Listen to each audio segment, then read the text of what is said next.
Assalamualaikum warahmatullahi wabarakatuh. Perkenalkan, nama saya Ayun Faida Fatima, NPM 1904030307014, Program Studi Pendidikan Fisika, Fakultas Sains dan Teknologi, Universitas PGRI Kanjuruhan Malang. Video ini dibuat untuk memenuhi tugas mata kuliah Pendidikan Kewarganegaraan, yaitu mereview pertemuan ke-13 tentang wawasan Nusantara.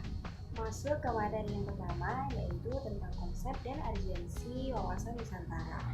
Wawasan Nusantara dapat dibedakan menjadi dua pengertian, yaitu secara etimologis dan secara terminologi.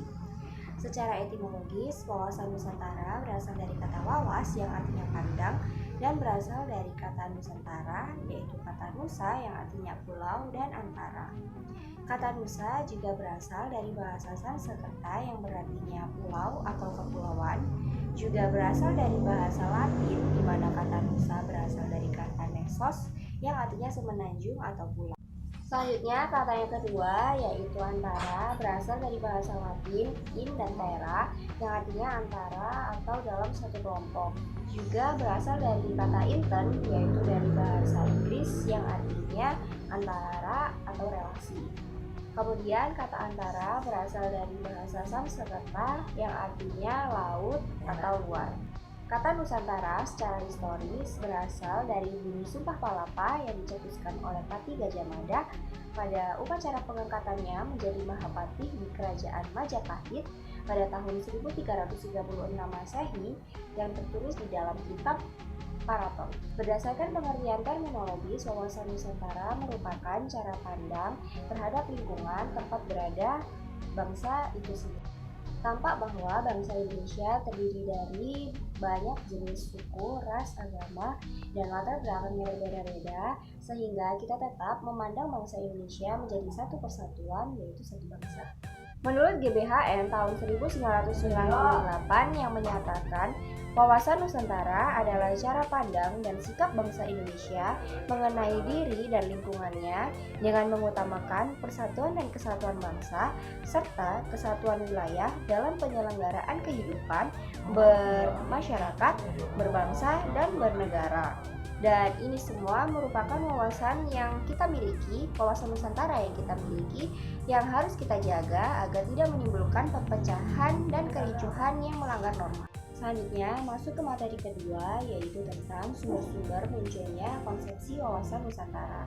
Konsepsi wawasan Nusantara diperkuat dengan adanya keputusan politik negara yang dimuat dalam pasal 25A Undang-Undang Dasar Negara Republik Indonesia tahun 1945 yang berbunyi, Negara Kesatuan Republik Indonesia adalah sebuah negara kepulauan yang berciri Nusantara dengan wilayah yang batas-batas dan hak-haknya ditetapkan dengan undang-undang.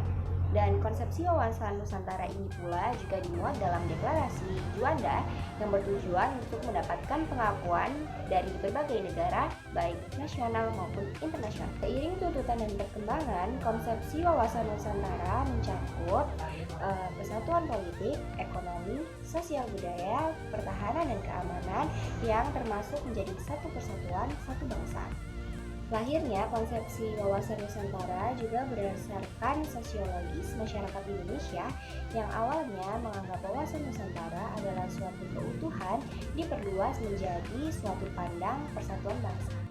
Secara politis terdapat kepentingan nasional untuk mewujudkan bagaimana menjadikan bangsa yang utuh atau bangsa yang bersatu dapat dilestarikan, dipertahankan, dan dikembangkan. Sebenarnya, wawasan Nusantara juga dapat diartikan menjadi suatu pandangan terhadap geopolitik bangsa Indonesia, dan di mana geopolitik juga berasal dari bahasa Yunani, dari kata geo yang artinya bumi, dan politik atau politea kesatuan masyarakat yang berdiri sendiri, dan tea adalah urusan. Secara tradisional, geopolitik juga dapat didefinisikan menjadi pengaruh letak geografis terhadap tindakan politik. Geopolitik juga dapat dimaknai sebagai penyelenggaraan dalam suatu negara yang dikaitkan dengan letak geografis atau letak tempat tinggal suatu bangsa. Selanjutnya, masuk materi yang ketiga, yaitu tentang esensi dan urgensi wawasan Nusantara. Wilayah Indonesia yang merupakan wilayah kesatuan memiliki beberapa keunikan, yaitu memiliki beberapa pulau dan memiliki 17.508 pulau, kemudian dengan luas wilayah 5.192 juta kilometer persegi dan terdiri dari 2.227 juta kilometer persegi daratan dan 3.166 juta kilometer persegi lautan.